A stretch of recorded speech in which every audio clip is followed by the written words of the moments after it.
Hi there, and right now we are 30 minutes into 2026, and unusually I'm at home for New Year, as we normally go away often to London, where obviously I have to visit the Leicester Square Lego store on New Year's Day. But this year I'm at home and I've just bought the new Shopping Street modular building on Lego.com. I got the gift with purchase, which isn't my favourite, but it's a nice little car for a Lego city. However, I've just checked the new Back to the Future DeLorean set, and in the 30 minutes that it's been available for, it's already on back order until the 6th of February. So I'm off to bed now, but I'll be heading to the Brighton Lego store for when it opens at 10 AM tomorrow morning to pick up a DeLorean or two.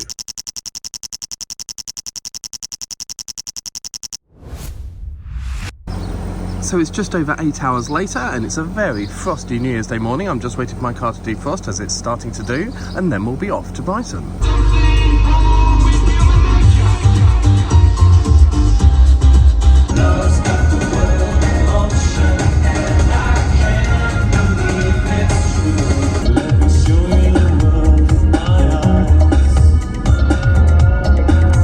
At the roundabout, take the second exit towards Worthing.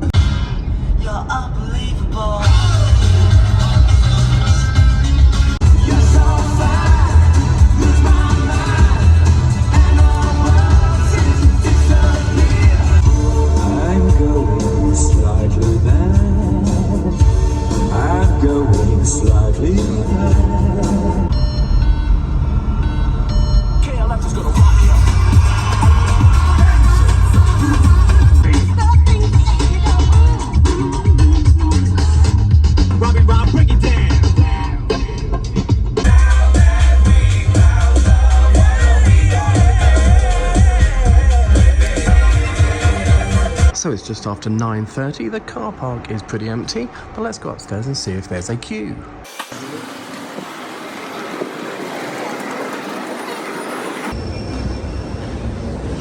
So when I got upstairs a minute later, there were 24 people in front of me, and by just before 10 o'clock, the queue was massive. I chatted to the guy just behind me who was called Dan. If you ever see this video, Dan, it was great to meet you. And just behind him were Fred and Emil from Hillian's Bricks. And then bang on 10 AM, the doors opened and we all went in. So there are little piles of DeLoreans around the place. I just picked up two from here. This was full a few minutes ago and now there's only one left. And there's already a massive queue. So it's 10:23 and I've just paid and got my sets, and the queue outside is still absolutely massive. It goes all the way along there, then double back along there, and then there's a little bit of a gap, and then there's loads more people way over there. But I'm back at the car with my DeLorean, so I'm going to get those home and start building. So back home now, and just before we start building that DeLorean, a very quick shout out to my channel members. Thank you so much for your support. I really do appreciate it. And if anyone else is interested in becoming a channel member and getting your name on a brick in my videos, then you can click on the join button below or the link in the description and it'll tell you how. But let's get building some time machines. Now, if you're wondering why I got two of these sets, it's because it actually is a 2-in-1 set. You can either build the original car from the first film with the fusion generator on the back, or you can build the upgraded flying version with Mr. Fusion on the back. But as it says on the back of the box, these two models cannot be built simultaneously. So I've bought two so I can have both versions. While I was there, I also bought the new Lego delivery van from the City range. And firstly, that's just because it's a really cool looking truck. Secondly, it's got some new printed Lego set tiles on the back of the van, but also because the huge delivery truck from a few years ago sold out really quickly. So I wanted to get hold of one of these before they all go. And also, not entirely worth mentioning as it's not particularly a set that interests me, I did get the Year of the Horse gift with purchase. Inside we've got 5 numbered bags, 2 long flex tubes, the car chassis, and a sticker sheet with 7 stickers. And when you put all that together, this is what you get. And I think it's a really good version of the Back to the Future DeLorean. As a kid, I was totally obsessed with this car. I saw the film twice at the cinema, then recorded it on VHS off the TV the following Christmas, and I literally wore out that VHS watching it over and over again. Just showing you a couple of highlights, we've got this lovely printed dish on the fusion generator. The DeLorean logo on the bumper is a sticker, however the 1x2 tile for the number plate is printed. And we of course get a 1x2 printed alternative for the flying version of the car. The transparent blue bands which run around the car are also all printed, so we've got some curved slopes here, some macaroni pieces, and then some 1x2s and going up to some more curved slopes. And then at the front a 1x1, another curved slope, and 1x2s in the middle. The logo on the front is a sticker, however the headlights are also printed. And then of course you get Doc and Marty to sit inside. Now I've wanted to make a display with a Back to the Future DeLorean which has light up fire trails for quite a while now, and I've actually started collecting pieces to do that when this set was announced. I'd found a couple of versions of the time machine on Rebrickable, but none that I was completely happy with. So when this set was announced, I scrapped trying to build the DeLorean and I concentrated on what it was going to sit on. The next issue I had was how do I light up the fire trails? Now I know nothing about lighting Lego sets apart from this quick experiment I did earlier on in this year where I stuck a tiny LED inside this lamppost. But I had heard of a company called Light My Bricks, which I know a lot of people who use modulars and vehicles, especially speed champions, use to light up their models. So I emailed them to talk about what would be best to light up the fire trails. And after a couple of emails back and forth, I decided on some Astro light strings, which have a flicker effect built into them, and also the vehicle light starter pack. And full disclosure here, I was a little bit cheeky and asked them if they wanted to collaborate on this video with me. And they kindly said yes and very generously sent me these 2 sets for free, which I'm extremely grateful for, so thank you very much to Light My Bricks. And as you can see, the LEDs that they use are absolutely minute. That tiny little yellow square is an LED. Also, the LEDs aren't actually mounted on wires. It looks fairly thick from this angle, but if you turn it 90 degrees, you can see it's actually mounted on a completely flat ribbon. Now, because it's completely flat, you don't actually have to leave gaps for these. They will squash between 2 bricks perfectly well. All of these LEDs then plug into one of these little docks, and you can see there's 2 little spade connectors on there, and if you push them into one of these holes, that makes electrical connector in this dock, and then in one of the other, well, either of the ends, you get one of these and plug that in there, and that goes off to a USB, and that powers the whole thing. So this is a 9-port dock, so you can power 9 different LEDs or 9 strings off this one item.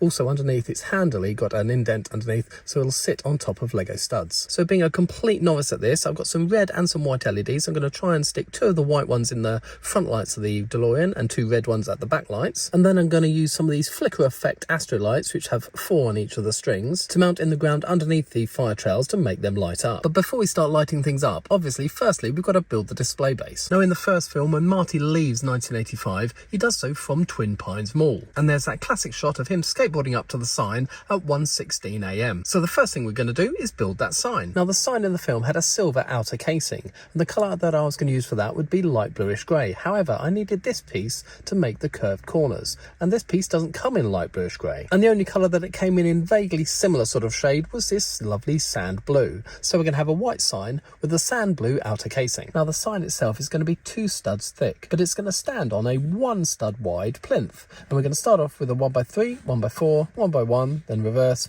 1x4, 1x3 again. So we're going to push all those together, and we're going to lock all those in place with a second row. So we've got a 1x4 to go on this end. Then we've got a 1x2 tile just to help with the next layer up. And then to lock that 1x1 in place, we're going to use a 1x3, like that, another 1x2 tile, and then another 1x4 on the end, and that's the start of our plinth. So the next layer is where we go on to 2 studs, and because we're going to put studs in the middle of these holes, that's why we've had to have those tiles there. So this one can sit on there quite happily, and there wouldn't be any studs to foul up with the end of that plate. And we've got a 2x6, another 2x6, and then we've got wider from our plinth to the width of our sign. Now the next row uses those important inverted curved pieces, so we're going to put 1 on that end like that, we're going to put 1 on the other end. I'm going to fill in the gap in the middle with a 2x6, oopsie, wrong place, 2x2 in the middle, and another 2x6 there. That's now starting to feel a lot more rigid than it was. Now the back row of the sign is going to be completely white, and then all the details on the front row of studs. So I'm going to have a 1x8 and another 1x8, and then just to stagger the joints, put a 1x8 in the middle and then 2 1x4s on each side. Then we're going to finish up with a row of plates, and we're going to have 2 1x8s like that. So on our front row, we're going to add a layer of white to start with. So we've got 2 white 1x8s. Then we're going to need that black strip which has the clock in it in the film. So we're going to start off with a 1x1 there, and then we've got a 1x2 bracket, and that's one of these 1x2s where the studs hang down when you click them on, not the ones where they stick up into the air. So we've got that 1x2 bracket, then another 1x1 next door to it, another bracket, and I'm going to fill up the rest with a 1x8 plate.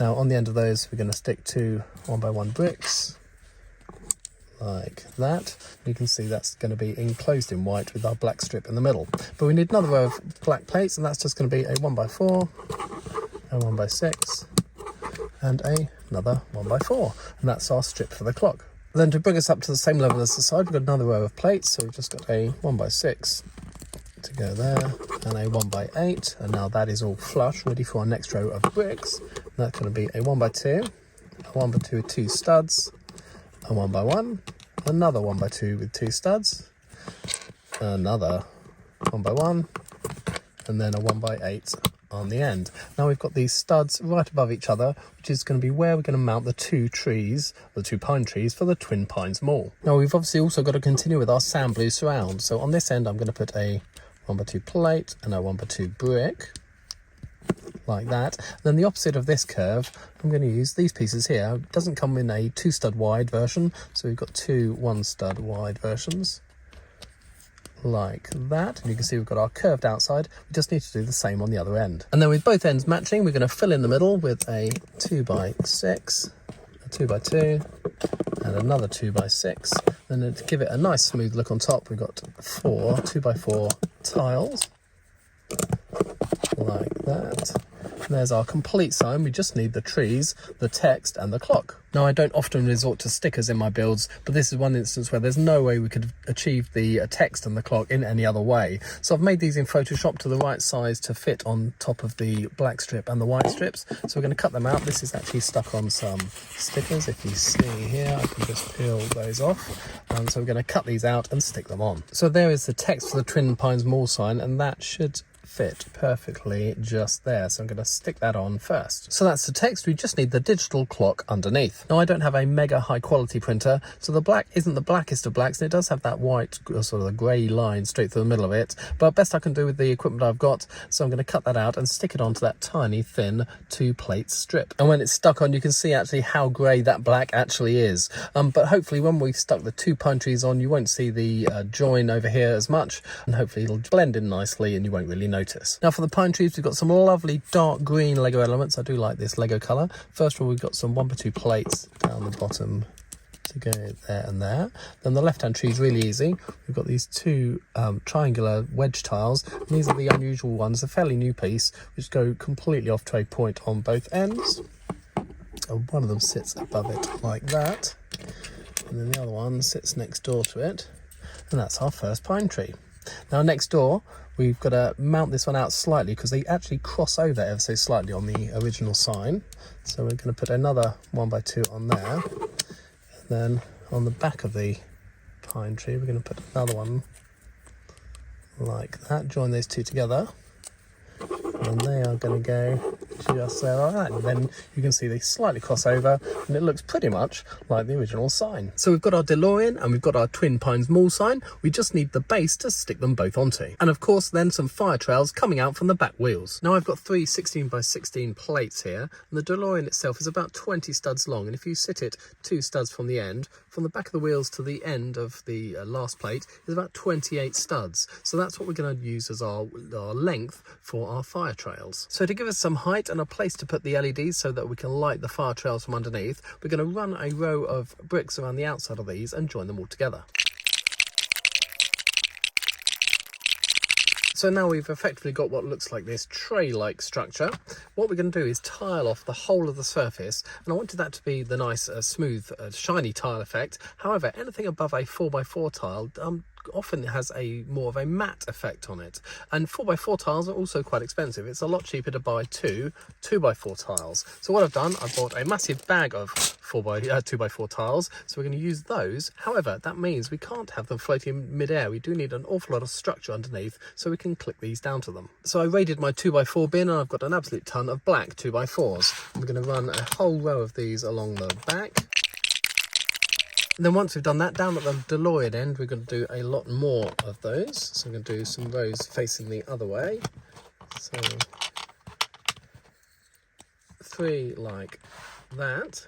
Oops, see if I can get it in there. I'm going to repeat that 3 more times. And that'll hold up all the tiles that the DeLorean's going to sit on. So I'm going to click those on next. And that's our first 16x16 completely covered in tiles. We need a little bit more of a complex structure down here for where the file trails are going to go. Now down at the other end, I've added a 2x4 going a crossways. I'm going to add 3 more tiles.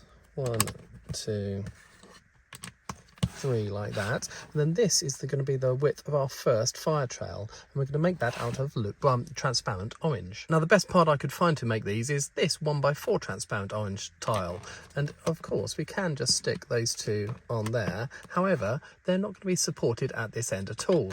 Once we get into the middle here, they're not going to be supported at all because we won't have this wall at the end. However, obviously we can't click them underneath onto other bricks because we need the light to shine through them. So what I devised was this system. If we get one of those 1x4 tiles and stick 2 of these transparent inverted boat studs underneath, what we can do, we can join it together with a 2x4 tile.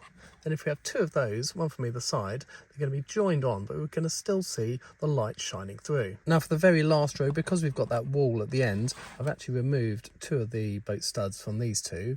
But if we remove these 2 tiles and add those 2 in their place, hopefully you'll see where I'm heading with this design. So then if I add 2x4s all the way down at 2 studs gaps, we can get a whole load of these, and we can just click them all on all the way down like that, and you can see the light will shine up underneath. However, they're not very sturdy. If any weight is applied to these, they are just going to fall down like that. So we need some supports at the sides, but again, nothing that's going to interfere with the light in the middle. And as boat studs are only 1 plate thick, the best way I thought to support them would be get a 1x8 plate and a 1x8 tile. If we pop those on there like that, then when we put the tile with these on, that is now completely supported. It can't get pushed down at all. So I've got a load more of 1x8 plates and tiles. What we're going to do, we're going to run a row down the outside of each of the fire trails, so 2 rows on this side and 2 rows down that side. Then we're going to have complete support for all those boat studs. So now we've got complete support down all sides. We're going to have 2 rows of grey tiles, and obviously our row of transparent orange, and another 3 rows of grey, and then another transparent orange, and then lastly a single row of tiles. And this is what it'll end up looking like. So that's our first row done, and we've got 6 more rows to do, so I've had to make 24 more of these little structures. So now all we need to do is add all of those all the way down.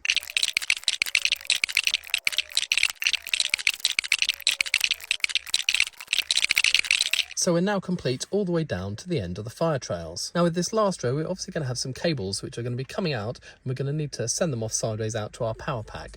So our last row here, we do need to leave a little bit of space, so I can't just stick some 2x4s in there. We're going to add a 2x2 instead, like that. That'll give us enough support for all the 2x4s. However, it still leaves us a channel there we can wind our cables out and out through the side. So that is now our finished display base, and it's completely sturdy. You can push down on all those orange tiles. None of them even slightly push into the base at all, so they're nice and strong. We need to add our DeLorean here, and obviously our Twin Pine Mall sign over here. Now for the mall sign, we're going to have to remove 2 of these 2x4s. So we're going to remove this one and this one, and then we're going to replace that with a 2x2 and a 2x2 jumper with a single stud in the middle, and then a same at the other end, a 2x2 and a 2x2 jumper. And then the mall sign can sit on top of those like that. But obviously we need something to make the fire trails, and that is of course our new DeLorean set, which will sit there, and that is a wonderful display on its own, but it's going to look a whole lot better if we light it up. Now, Light My Bricks have told me they are going to make a lighting kit specifically for this DeLorean set, so it'll be able to light up the headlights, I believe also the bars around the outside, maybe the flux capacitor inside. We have to wait and see what that looks like, but for now I'm just going to use the vehicle lighting starter kit to light up a few things myself. Now when you hold it up against a Lego model, you can see how insanely tiny these LEDs actually are. The whole circular pad that it's on is actually slightly smaller than a 1x1 stud. So that's going to be really easy to fit in behind these headlights there. And when you turn them on, you can see how bright they actually are. As for the Astro light string with the flicker effect, you get 2 strings in each packet, and each one of those strings has 4 LEDs on it. And you'll be able to see that each LED flickers independently from the other 3, and also it doesn't continually follow the same pattern, so it's a really nice random effect. Now I've got several packets of these, so what I'm going to do is put 2 strings down each of the fire trails and see how that looks. So being a complete newbie to lighting kits, this is actually incredibly easy. You can see I've already got one of the headlights in there already. If we take the dark grey front off, you can see it's sitting there quite easily, and it's dead easy to do. On that one I just popped off the tile, got the LED and held it in place there, And like I said, because they're so thin, they just sit between the bricks quite happily. It's a little bit too high, so we'll just pull that one down slightly. And we fold it up. It sits there. Then the cable can just sit behind that brick. We put this piece back on, and then we can channel them under the tiles on the bonnet back into the cockpit, and then we're going to go down out through the bottom of the floor of the DeLorean and connect it all up underneath. And for the red lights at the back, it's just as easy. What I'm doing, I'm splitting the lighting set between the red and the clear plates, and if I just put the LED on top of that clear stud, pretty difficult to hold it in place, but then just squash it between the clear, if I can just hold it there for a second, and then put the red ones on top of that. And that LED is now going to be shining all the way down that row of red and the orange one at the end. And then with the ribbon coming out the back, if I remove that piece just here, that can be routed behind all those parts. If I put that in like that, you can see that ribbon then will route down beside this piece and along there. You may be able to see, I've done the other one already, you can just about see the ribbon coming along there, round there, and popping out here behind that seat, and then again down through the floor to connect up with everything else. With the flicker effect lights, there's quite a long distance between each LED, so what I'm doing is I'm folding the ribbon. You can see it runs up, fold, back down to the next LED, fold. I'm doing that each time, and that means all I can have to do is just pop them in and bury them underneath those transparent tiles. So you can see we'll have 1, 2, 3, 4, then we'll stagger the next strip, and then the next strip, so we'll have nice evenly spaced LEDs. Hopefully we'll have a whole load of flickering lights underneath those orange strips. Now I've put one of these 6-way docks inside the DeLorean itself, so we've got all the front and back headlights going into these, then one power cable coming out of the end and down out of the bottom of the DeLorean. Then that's going to pop into here, join up with another one of these, where all the fire effect lights are also going to join. Then we'll have another extension lead in there, and then that means we'll just have one cable coming out the side of the display which we need to plug in, rather than having sort of many cables for all the flicker effects and all the DeLorean lights. And this is what that looks like in practice. So you can now see there's just one cable coming out of the bottom of the DeLorean, and that comes over here and joins up with the 6-way block mounted underneath the display base. Then you can see lots of other cables. That's all the flicker effect lights coming, some coming up this way and some coming that way, all joined into there. And then there's another power cable in the end which comes out the side. If we move the DeLorean cable that way, comes out the side of the display. So just got one cable coming out to plug in. I've also replaced one of the tiles here for a plate, so that will click onto the bottom of the axle between the back wheels, and that'll hold the DeLorean in place. So we just need to replace these last few tiles, channel this cable down in, and then I think we've finished. And here we have the finished product with all the lights fitted. Now obviously it doesn't look any different to how it did just before I fitted the lights, but that's because they're so small they just fit into these tiny spaces and you don't even notice they're there. I have to say I'm really pleased that I reached out to Light My Bricks to collaborate on this video. I'd never tried lighting kits before because I thought they were fairly big and bulky and the cables would get in the way, but these little tiny ribbons are actually just superb. They can fit in wherever you need them to, and like I say, it comes out here and you don't even notice those two bricks are sandwiched together and there's a cable coming out in between them. I was slightly concerned, being a newbie to lighting kits, how easy it was going to be to add the lights to the actual DeLorean itself. I wasn't too worried about the lights under the pavement here, just because there's going to be so much space, but weaving those cables in between an already built Lego set I was a bit concerned about. But like I said, because they're so thin, you can just add them to wherever you need them. And I really like those little 6-way docks which I've used, one inside the DeLorean and one under the pavement, so all the cables can go into them and then just come out as one. And then what we do, once you've got this one cable, they supply you with this USB plug. So you can see in the back of there, we've got 2 holes. So the prongs of that go into the back of there. And you can either plug that into a USB-C power supply, or if you plug that into the back of this, you can then plug that into a regular power supply. So what we're going to do, I've got a little USB power bank here. What we're going to do, plug it in, and hopefully everything will light up beautifully. And there we have the fire trails glowing away and flickering. We've got the back lights on the DeLorean there glowing. You can see them here. And then around the front, we've also got the front headlights lit up. Now the LEDs are actually incredibly bright. What I'm going to do, I'm going to turn off my filming lights and you can see how bright they are. So you can see the headlights at the front here, and then moving around the model we've got these two orange fire trails and then the rear lights at the back of the DeLorean. And just to show how bright these LEDs actually are, I've taken the two transparent tiles off the end of this row, and you can see these LEDs, I've actually mounted them upside down. They're facing towards the base plate, not facing up towards the tiles. They were so bright, it just lit up the whole thing and didn't actually look like fire. So to get that flickering, glowing effect, they're actually pointing downwards, and we're just getting the residual light coming off them. I've mounted them about every 3 studs along. I'd like you to let me know in the comments below, do you think that's just enough, or do you think I should add more? And also let me know what you think of my rendition of the Twin Pines Mall sign. So I have to give another huge thank you to Light My Bricks for supplying the lights for this video. Now I don't normally buy any off-brand third-party products for my LEGO builds, but using these kits today has shown me how useful and how versatile these kits can be in my builds. And I hope I can collaborate with Light My Bricks on other projects in the future. And this is a build which I think is definitely going to come along with me to LEGO shows this year. So I think all that's left to say is let me know what you think about this in the comments below. If you'd like to support my channel and become a channel member and get your name on a brick in my videos, the link to that is also in the description below. If you've enjoyed this video, please do give it a thumbs up. It really helps the channel out. But of course, if you haven't done so already, please subscribe for more LEGO videos.